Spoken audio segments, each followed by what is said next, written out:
So, I told you I was going to blow your mind, right? Do you have any minds that aren't blown yet? Oh, you people. I want your answer to this. I want your You see why they have me go to San Jose State and talk to nursing students? This is why I go to big groups and talk to people offline, 12-step groups or college and stuff. Because I've lived it. It's not bragging, it's reality. And we're going to get into that. So brain damage, we're going to talk about that. That's a different lecture. It's part of one of my other ones. So chemical dependency in the healthcare professional. Why is this important to you? True or false? Drugs are bad. Drugs do exactly what they're intended to do. What we do with them can make them good or bad. Alcohol is a very, very bad drug. No. Yeah, that's your double-sided. That's your No, skin. it's plasticity of the brain. Maybe I'll pass them out. Pass them out. Okay. Denial is a poor coping mechanism. Yes or no? It is a very poor sign. Is it really? Oh, Denial? they're Denial is setting poor. around. Okay. I don't know if I So, did it right. You know what? so you're driving down the freeway in an aluminum We didn't can get at 65 miles per hour, and you have a bunch of other people on the road doing the same thing, and you're complaining about how they're driving, yet you're not completely afraid, you're willing to do that with them to get to where you need to go. At some point in your psyche, you must utilize denial to say, I have to do this and put my life in danger so I can get from point A to point B. Just like getting on a plane or laying in a aluminum cigar-shaped object through space, which is not the way birds fly. You have to use denial at a certain point. Denial is a double-edged sword. Denial can get out of hand. And when it gets out of hand, that's when there's the problem. To be able to hold down that small baby to give her that little vaccine she needs so she can go to preschool, you have to deny some of your humanity in order to be able to hold her down, stab her, inject the drug, console the mother, and be the bad guy, and rationalize, which is one of the forms of denial. You can Google them, there's 12. Look on Terrence Gorski's website, Gorski's CNAPS, and you can look it up. I don't know their product, but he's a great guy, he knows what he's talking about. But yeah, you have to rationalize that you got to do that. Okay. You're going to hear people talk about, oh, I can do this with my body, I'm not hurting anybody but myself. That's a democratic disease state. That's another type of rationalization. Saying I can do this because it doesn't matter to you. They don't care how it hurts other people. So, denial is not a poor coping mechanism, but if improperly used, it can be very, very dangerous. And usually see the bad forms of denial. Okay. Poker face. You should be getting ecstatic when you got a royal flush. That's a form of denial. Knowledge can protect you from addiction. True or false? False. Good. All right, false, false, false. Okay, drugs do what they're supposed to. Denial is a double-edged sword. Self-knowledge avails us nothing. We talked about the patterns of drug use already, so there's going to be some stuff that's duplicated in the other lecture. There's my cool picture of the brain. Ventral tegmental area of the nucleus accumbens, that's where the dopamine gets tossed out and it affects your frontal cortex. Which we do what over here? Reward and motivation, pleasure, euphoria, compulsion, and preservation. Not preservation. Not my picture. Reward and motivation. Big release of dopamine feels good. Guess what? Humans are designed to repeat things that feel good. Okay? If sex felt bad, there's no way you're going to get two people to get naked and do the things they do to each other. Okay? That's just a fact. So pleasure, euphoria, reward. You're not going to eat good tasting foods. If it tastes like garbage, unless you really got some strong willpower, you're probably not going to keep eating that stuff for a limited time. Or you're going to change it so the flavor tastes different. That's why even in hot sauce. Okay. There's compulsion. That's all in your frontal cortex. Okay, and then over here you got mood, memory, processing, sleep, and cognition. So, dopamine, powerful. Neurotransmitter. So we talked about repeated stress. I showed you that one already. We're going to get it clipped through. This is my short lecture, but it has the diversion and probation stuff. All right, so for you, factors in the healthcare setting which increases your risk for addiction. Not mine, not your sister's, your brother's, but your risk of addiction. You're expected to be the caretaker. You got abnormal working hours and shifts. You sacrifice your family time to go to work. Please come in, we need you, we're shorthanded. We had 2 open hearts today. Can you please come in and work over? I know you worked over yesterday. Hard physical work and difficult mental work. Okay. Physically, you're doing things with patients. Mentally, you're doing things with patients and families. It's a challenge. Nursing is not easy. You have an element of being in control. You're the nurse. We're the most trusted profession in the planet. Yeah. Number 1, years running, most trusted. We're the go-to. We have an element of control. We're there, the doctor's not. We're there taking care of the patients. We're calling the doctor, hey, I need to get some of this, I need to do that. The patient's doing this, can I do this or this? We're providing feedback, and hopefully we're getting the orders we need so we can take care of the patient. We're there the entire shift with them. We get an element of being in control. Kind of godlike sometimes, especially in the ICU when we're controlling people's blood pressure and their heart rates, and we're ventilating them, and we got them sedated, and they come in and they're all trashed out, and we start getting them going in the right direction. I tell you what, I feel good when I turn them around and do my job. Okay? I have a feeling of control, but it was the equipment, the drugs, the processes, what I learned here in other places on how to apply it all, that gets the patient better. Okay? Not entirely me, I'm a tool. Not a tool, but I mean I'm a tool to do that. Sometimes I'm a tool, depends. So, a little emotional support. We got to change this in healthcare. Got to share with each other, build each other up. Upsell the nurse that's coming in. Hey, so-and-so is going to be your nurse today. They're a great nurse. I've been working for her for years. She's great. She's going to take good care of you. He's an awesome nurse. I worked with him for a couple of years. Upsell each other. Help each other. Provide emotional support. Build some connections. You don't have to be buddy, friends. Go out and eat and do those things. You don't have to go hang out at each other's houses and do that because people are friends. Because the bottom line, at the end of the day, who's going to take care of you? You. If somebody gets in trouble, they're going to throw you under the bus. Guaranteed. But you have to be able to have a cordial environment. You need to be able to work together. So, a little emotional support at work.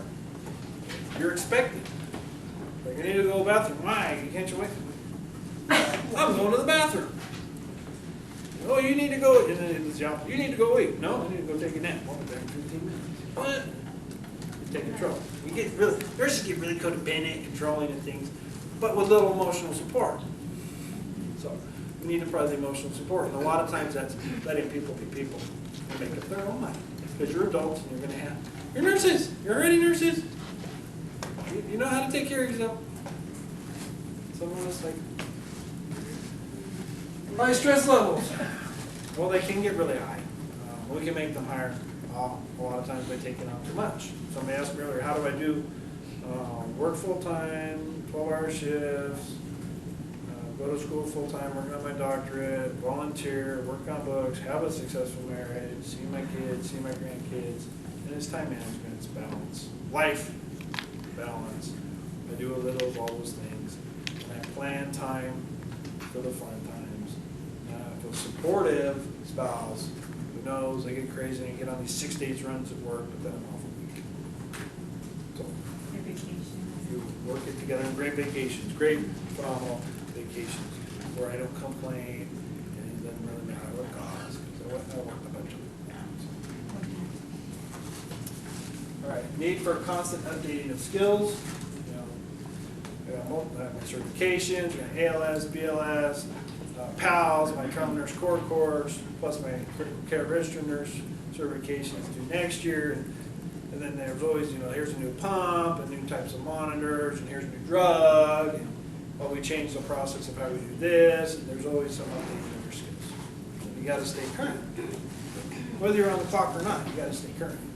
You're not reading nursing journals and doing things on your own. I mean, that's why the BRN says you got to have 40 CEUs, because you got to constantly update your skills and stay current. Lack of recognition. Tell your coworker when you pick up that patient and you see them, You know what it's like to get them all spiffy and clean, and they got a rectal tube and they poop all night, and you've got to turn them, they're weeping all over the place. To have them pretty and pristine for you at 7 a.m. is a big deal. Looks like you did a great job last night. Thank you. See you next time. I don't get it. And you know what? To be honest, I don't do it. I should. But it's kind of a culturation.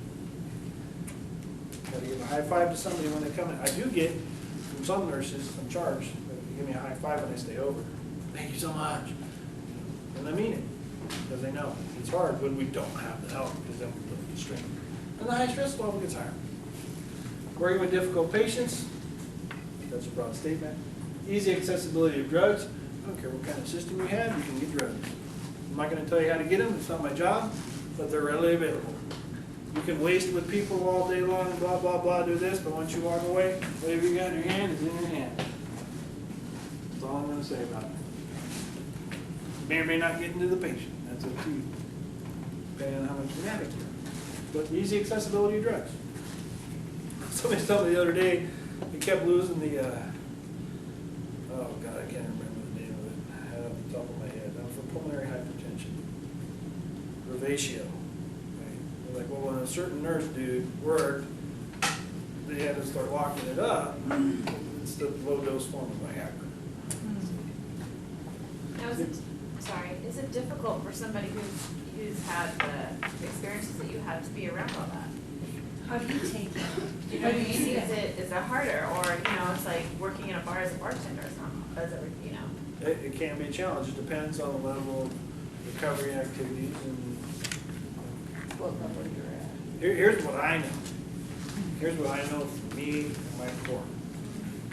1 milligram of morphine isn't worth my whole life. Yeah. Because you know what? For me, it's just like me going and having a drink with a guy. Like, why? Just kick everybody out, close the bar, and let me at it. Because that's what's going to happen anyway. It's not worth it. So, number one rule, just don't pick up the first one. You don't get drunk. You don't get drunk if you don't pick up the first one. It's like, I never got drunk on one drink. Well, the one that leads to 2 leads to 10 leads to 20. Yeah, you do. You don't pick up the first one, you don't start. Did I explain it? Okay. An acceptance on some level of the right to self-diagnose and self-medicate. Get that one. On some level, you have the right to self-diagnose and self-medicate. You know, hear other people, oh, go home and take a Benadryl. I'll do, yeah, help me fall asleep. Sure. But it's self-medicating, and call it that. Be nice to yourself, be kind to yourself, call it what it is. It doesn't make it bad. Right now I need to self-medicate from some caffeine and some taurine. You can all hold your opinions against yourself. It works for me. You get them on Amazon, so I don't pay an arm and a leg either.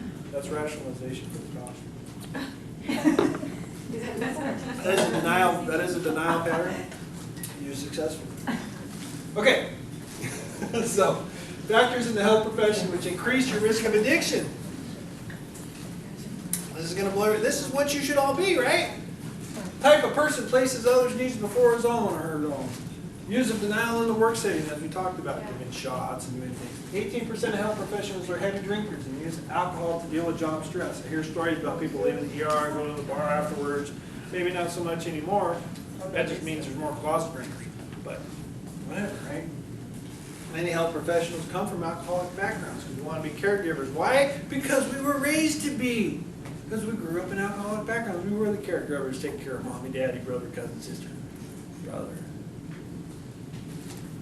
Spouse is commonly alcoholic. Employed women is a group of a higher rate of alcoholism. Nurses are givers of care, not receivers. Y'all need to learn how to receive without regifting. Give her a compliment.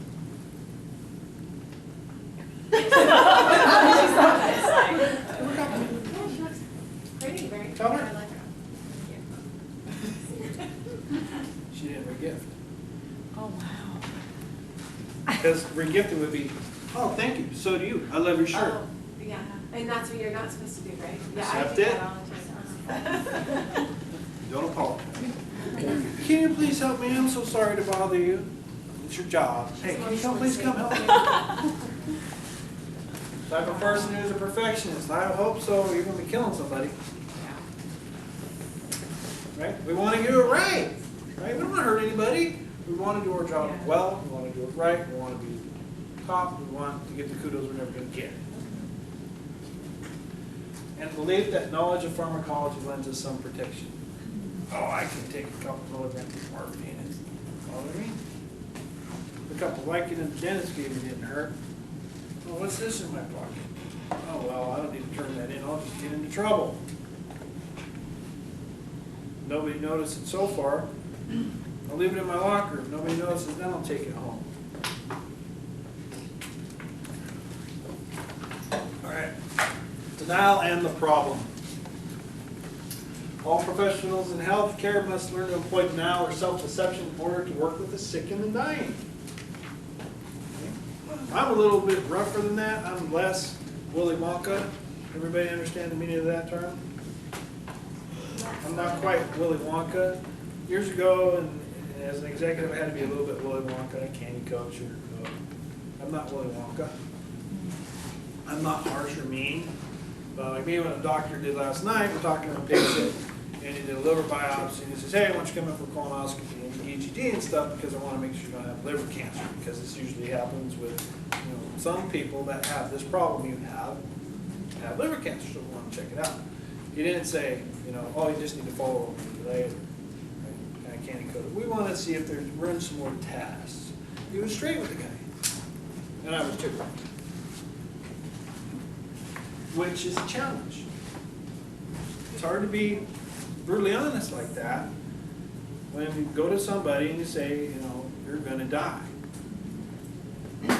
I need to give you this medication or you're going to die. Say, honey, it's time for your medication, Mr. So-and-so. I don't want it. And I've seen nurses, oh, come on, try. No, I don't want it. No, sir, you need to take this medication or your heart rate's going to speed up. You're going to have a cardiac arrest and you could die. Yeah, that's not what we're learning there. That's not what you learn in therapeutic communication. It's a matter of fact. As a matter of practice, as you get more experience, you're going to use therapeutic communication and you will apply reality as needed, sometimes sparingly and sometimes liberally, depending on who you're talking to. But you establish rapport first. And one of the biggest ways to do that is honesty. So, anyway, different techniques. That works for me. It works for me. To learn to tell themselves they're not tired when they haven't slept enough. Y'all looking at me? Yeah, Looking at me. Yeah, I'm tired. Harden themselves against the cries of patients undergoing painful procedures. Don't give her any more meds. Do something. Put aside your personal problems when they walk into the hospital and try to put aside hospital problems when they go home. You're one of the professions I've been in before. I was a tank commander in the United States Army, and that group of guys are pretty much, if I want to talk about stuff that the group of guys that I talk about, we're the only ones that can talk about it. Meaning as nurses, when you go home, you can't talk to anybody really because they won't understand what you're talking about. Unless they're a nurse and they do what you do. And that's just reality. Yeah, HIPAA in a way.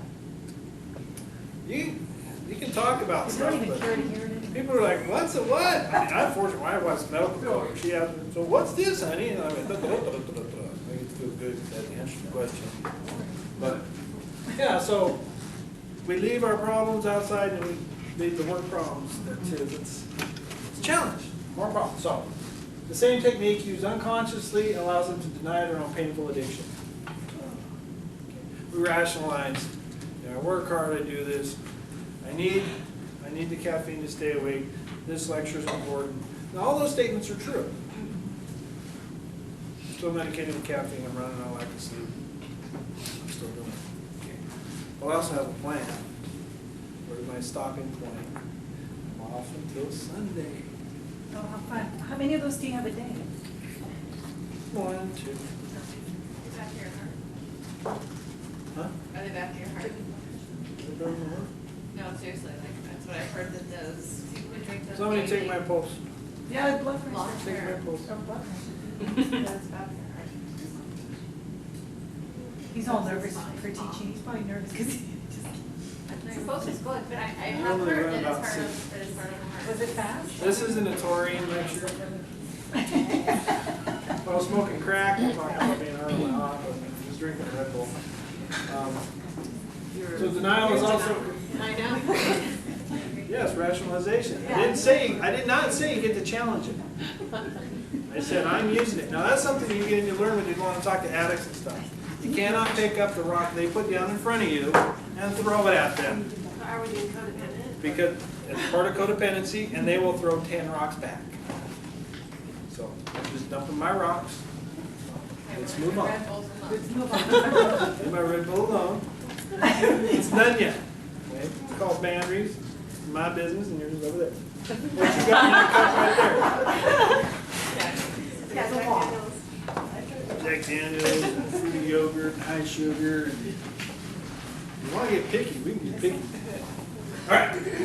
Denial is compounded by the denial of the family, friends, and coworkers who are fearful or ashamed of the problem. You're a licensed professional nurse. You got a drink problem, a drug problem. Oh, man, that's got to be in the closet, under the rug. Nobody can know, right? So now you got your enabler getting worse and worse and codependent as they help cover for you. Okay. Reactions like ignoring or helping to get the professional work speaks volumes about the profession's ignorance of addiction. This is probably the extent you're going to get beyond what you learned in your psych book about addiction and substance abuse. Doctors get about 8 hours of it too. Unless they're specialists in the field, they don't study this stuff. They got other things to worry about. Wow. And here's the cool thing, I don't take stuff personal. That was a hard one to learn. Yeah. Sometimes I still get a little better, but I try not to think things personal. So let people be people. As long as you're not encroaching in my world, I'm good. You know what I tell people at work when they start, telling you, you're not eating, you're drinking Red Bull and stuff. My mom lives across town. She's like, what? Yeah, she does. She lives across town. So, you get with her. She talks to me a few times a year. She doesn't even do that. So when you guys confer, come on back. Tell me how I run my life, pay my bills, wash my car, feed my dog. We'll get down the road. So, Dr. Claire Bissell did a profile of chemically dependent nurses. They performed in the top 1/3 of their class. Wow. What kind of chemicals do they? Whatever. Coffee count or no? Chemically dependent. They could be, but probably more than likely something harder. Earned or were earning degrees beyond their basic training. That's because they're high achievers, Held demanding and responsible jobs, charge, shift supervisor, lead, something. Highly respected for excellent work. Don't we all want to be highly respected for excellent work? Don't we want to be the person they call to start that IV on the oncology patient that nobody else can get? Don't you get bummed? You think you get bummed? I used to get bummed out. What are you calling him for? How come you're not calling me? I can start an IV in a rock. Right, you go do it. Call me if you can't get it. We do have a little rivalry. We're ambitious and achievement oriented. We're goal oriented, ambitious. Because I'm lazy, man. I want to get it done. I want to know it. That way I don't have to worry about it anymore. I can just do it. Spend all this time learning things. Fourth career. I've done enough of the recycling, renewal, rejuvenation. Normally started using drugs legally as some sort of self-medication. Use drugs in private. Tended to use legal medication rather than street drugs obtained from legitimate sources as long as possible. Doctor, dentist, sprained my ankle. Oh, I smashed my hand in the car door again. I need more pain medicine. The last one's not working anymore. This time I fell out of the car.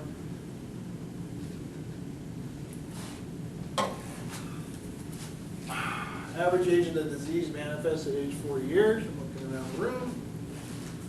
Okay. Note that these are all in past tense, indicating a lack of belief in recovery.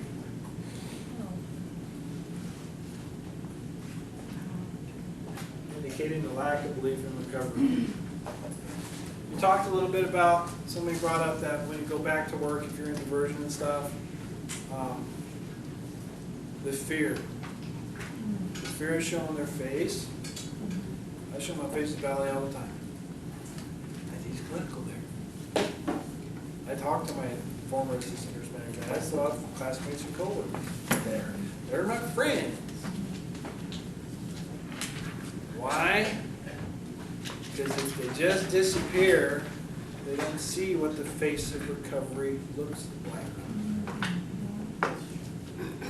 What you see is the person who's down and destitute, and drunk, or whatever, the addict in the bed, detoxing at the worst possible event in their life. That's what you see, that's what you remember. Remember the person, all the good work that they did. Unless you see them come back in recovery 10 times strong. So I encourage people, even if they don't go back to work there, after a year or two, part of the amends processes in the 12-step programs is to go back. Okay. Show your face again. Show them how it's working. Not to brag, but say, hey, you know, there's things I did, and this is where we're at, and this is what I'm doing, and this is what I'm trying to do to make sure it doesn't happen again. They can throw you out of their office, or you know what? Everybody's like, great, I only wanted you to be healthy and happy. I thought it was such a piece of everybody. All the way back years. High school, different businesses, and it's amazing. So, there's barriers to help. Health professionals as a whole are very judgmental. We're taught to not be judgmental givers of care. Not judgmental givers of care. When it comes to each other, we're horrible. Past judgment like it's tossing the fruit there. We're horrible about it. We need to understand. Look at the other person's point of view. Not be judgmental. See where we can help, not hinder. Health professions has the idea that knowledge can fix the problem. Well, just read this and you'll be fine. Or just stop. Anybody ever seen Bob Newhart's Stop? Google it on YouTube. Put Stop and Therapy Bob Newhart. You'll laugh. Please do it. Please do it. It's worth a couple of minutes of your time. It'll set this home. We won't have time to show it to you here, but you're going to laugh. Bob Newhart, Stop it.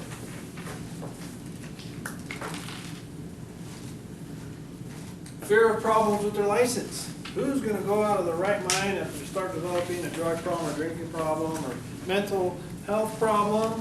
They want to keep it under wraps. They're not going to ask for help because they might lose their license. Right? They got that fear. And it's a valid fear, but guess what? If you don't, you're going to lose it anyway. And you might not get back. If you ask and reach out for the help that the diversion and probation programs can offer, you can maintain your license. We're going to talk about that a little bit more. At least be able to get it back, not be on that revoked list. Acknowledging the problem is admitting that loss of control we so much desire to have. Do not let becoming a nurse become your identity. You are a nurse. You're a mother, a sister, a daughter, a son, a brother, a person, a kayaker. I mean, you're a lot of things. Don't let one thing define you. It's a setup. Take time for your own life, being your own person. Yeah, you're a nurse. It's going to take up the majority of your life. Don't let it take all of it. Lack of optimism about treatment by nursing management. We touched on that. They don't see you come back. people that wind up in diversion probation and they had to fire or walk off the premises or go away in handcuffs, that's the last they see of them. So why would they even imagine that that person went out and got help unless they came back and said, thank you for catching me, thank you for taking me out, here's what I did, boom, boom, boom, now I'm back, I'm working over here, thank you for all your time, whatever you're doing. That's the only way that's going to change. I just want to share something. When I worked in a hospital, something happened to one of the nurses. I guess some of the medicines began, they disappearing. They started disappearing. The patients were in a lot of pain. They had no control, and this lasted for about a month or so. They had Monitor, he's working yeah, land. they caught her and they sent her to rehab.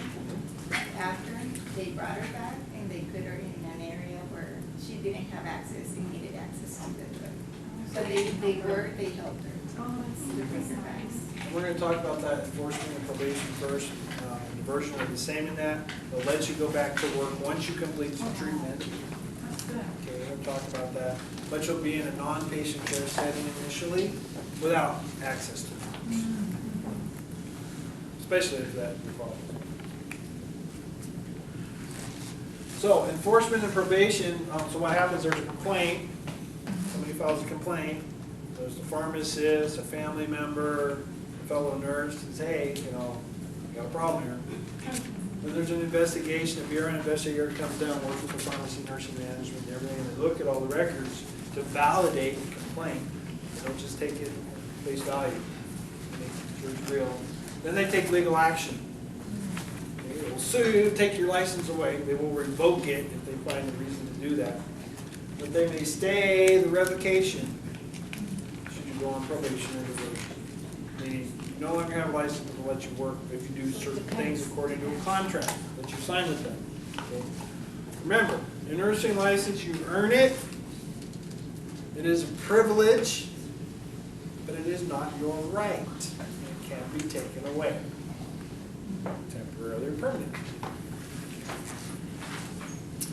So, investigator submits a report of the findings of the BRN, if they report to the Attorney General office, and possible lockup, revocation, suspension, except voluntary surrender of license, which means they take it from you, to place the nurse's license on probation, or they might cite the finding depending on what it is. And this can be for chemicals, this can be for the patient said he hit me, this could be for you didn't give me my ice, whatever it is.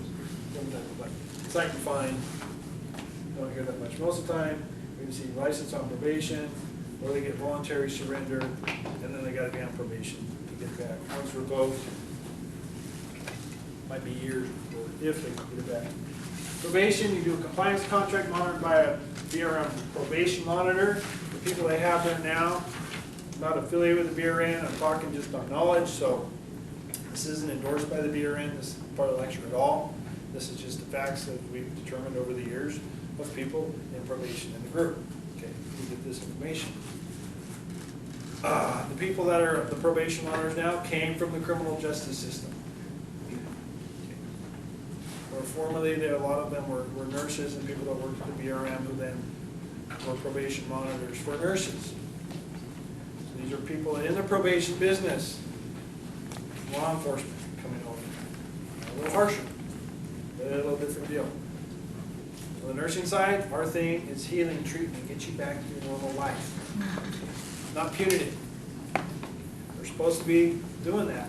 For probation, they may not feel that way.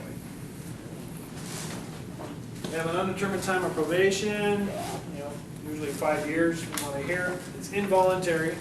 You're on probation, you're going to do this, or you can voluntarily surrender your license. Doesn't that sound so nice?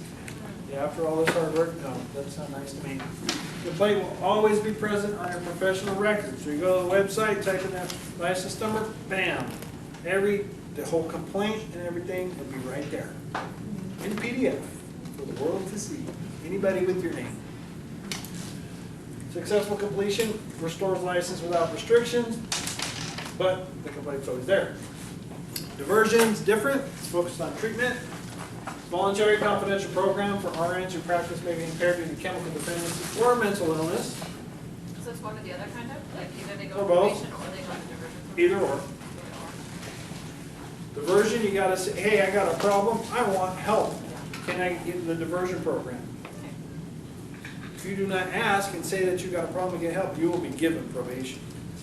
Now, they're pretty much identical.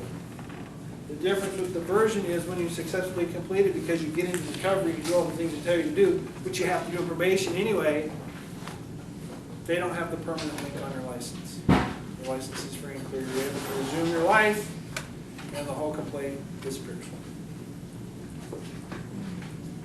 And I've talked with lots of people. They come into the group, and they're angry, and they're mad, and why, it was a Benadryl, I had a beer on my hood, and he gave me a DUI, and I'm not doing probation, I'm not doing diversion, I'm not an alcoholic, blah, blah, blah. They wind up on probation. It's on their permanent record. And I'm going to say this one more time. You're going to basically do the same exact thing in each program. You're going to have to go to 12-step meetings. You're going to have to go to an inpatient rehab, intensive outpatient, maybe live in an SLE. You're going to have drug testing, 2 to 3 times a month, 18 times a year, at your own expense, while you're not working. Okay? On both sides of it. So that's the deal. So it's a 3 to 5 year program. Usually you don't work for the first 3 to 6 months. Then they might let you do non-patient care like a case manager or something. Then they might let you do some patient care. They might not let you have narc access or not, depends. Random drug testing, minimum 18 times a year. When I was wrapping up, it was a $30 fee at the collection place to pee in the bottle, and like a $65 fee for them to run the test. 2 to 3 times a month. $25 a month program fee for diversion. Diversion Evaluation Committee, it's a face-to-face every 3 to 9 months, depending on them. As a psychologist, and people from the BRN, and people from the public who are nurses, who are in recovery, and they evaluate you to see if you're doing what you're supposed to be doing in recovery or not, trying to blow smoke. Okay. They send you to AA, any nurse support groups, therapy, out of inpatient rehab, depending on what it is. They add specifics like if you're into cocaine, they send you to Cocaine Anonymous, and you're codependent, they'll send you to Codependence Anonymous. Lower 3 to 6 months, narcotic acid access restoration varies. We talked about patient versus non-patient care. Worksite monitoring, you got a contract, and when you come to work, you're working overtime, you're working nights, you're working alone, you have access to narcotics by yourself without a supervision, you have to put all that stuff on a little bubble form. It's not intense, but they have to explain to the employer when they want to get a job what they have to do. Completion, all regular diversion participation, the original complaint are shredded. Early termination or withdrawal from diversion, the complaint sent to the BRM enforcement program, usually resulting in probation and possible revocation. So why would you not do diversion? Because people say, I don't have a problem. It was a DUI, it was a lapse in judgment, share with your friends. Because you might meet people that are bummed out and you're like, hey, what's going on? Help them out. So during your application for your RN licensure, I talked at the beginning, include all misdemeanor and felony convictions. They're going to know anyway. Tell them your side, tell them what you're doing about it, tell them why you haven't gotten any recently.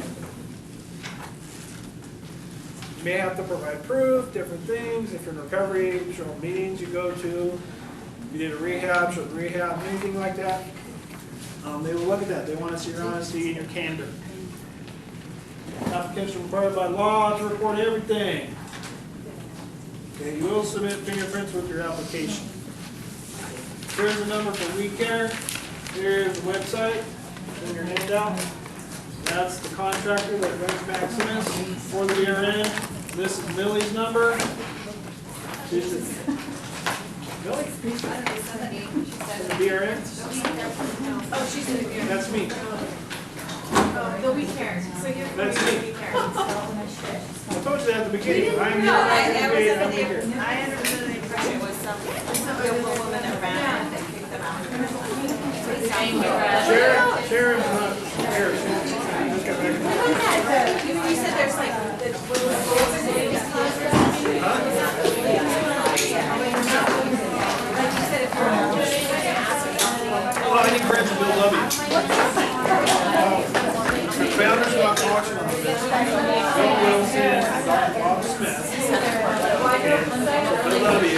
because you don't say last names. When AA first started, she really, not that the wives were already gentle, they were